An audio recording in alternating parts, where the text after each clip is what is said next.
Good morning. My name is Dr. Thomas Infernuso. I am a board surgeon. I'll be talking today about ACL tears in small dogs. The surgical procedures that we recommend is called the ligament replacement, which is as the diagram here. The knee is made of two bones. You have an upper bone and a lower bone. Here's the kneecap, and then you have this prosthetic that gets put in to stabilize the actual knee. Here's an example of what happens when you have a knee that is unstable from the ACL being torn. A lot of people are questioning what is ACL. ACL is actually a ligament that sits between the two bones. The upper bone that is called femur, the lower bone that is called tibia. What happens is during the traumatic event, that ligament breaks and then the upper bone starts sliding. So you have this movement up and down between the two bones. So the upper bone is going to be sliding over the lower bone, and that friction creates wear and tear on the cartilage. As the cartilage gets damaged, you get bone-on-bone contact, and eventually you have bone spurs and then arthritis. And eventually that knee will be so locked and that instability will be stabilized by scar tissue. That is the reason why a lot of human patients end up with knee replacements or hip replacements, because the cartilage is completely gone. So the surgery that we recommend entails making an incision pretty small depending on the size of the patient. And the cutoff is usually 30-40 pounds, not super active. We make an incision roughly this big on the outside of the knee. We go down and we clean up the portion of ligament that has been damaged. We assess the meniscus, which is a cushion between the two bones, and then see whether or not there is a tear. If there is a tear, we fix it. If the tear is not there, we leave it alone.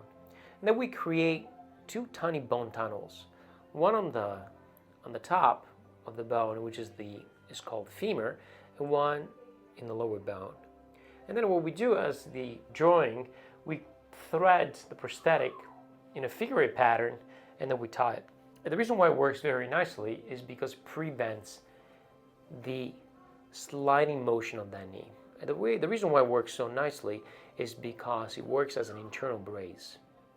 Instead of having an external brace that you can move it on and off, you can remove it, you actually have an internal brace that prevents this movement but allows the normal range of motion of bending and extension.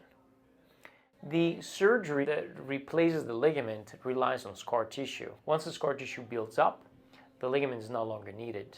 We can actually remove that prosthetic 2-3 months out without any type of problems. Of course, we don't recommend removing it unless there is any type of complications, rejection, draining tracts, infection, something like that. The overall prognosis is excellent. We guarantee 90-95% on these procedures because the technique has been done for so many years with excellent results, but compliance is extremely important. We do stem cell therapy, platelet-rich plasma, as well as a nerve block that numbs the area and blocks it for roughly 3 days, so that provides pretty good pain control. Once they go home, it's extremely important they're controlled. They're not allowed to jump, go up and down the stairs, or do anything crazy. Most often be off a leash, chasing squirrels. And that controlled activity is not confinement, it's controlled activity, usually required for roughly a couple of months.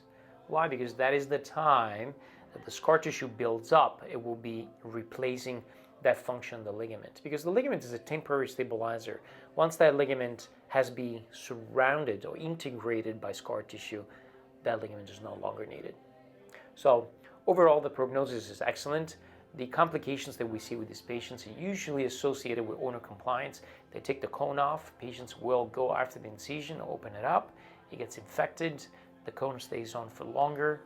The other biggest concern that we have is the rejection or breakage of that ligament. Why that happens is because people let their dogs run around during the recovery phase, which is roughly a couple of months, and then the ligament stretches.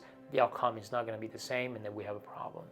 And then in regards to the rejection, that prosthetic is made of nylon. It's a synthetic monofilament nylon.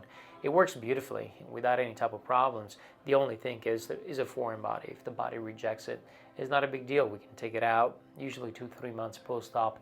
The knee has so much scar tissue that is not moving or is not unstable anymore. And lastly, we always warn clients that the other knee could potentially undergo the same type of problem. So the ACL can tear and that you have an issue. The surgery is recommended mostly for young dogs, if for active patients, to allow them to go back to full performance.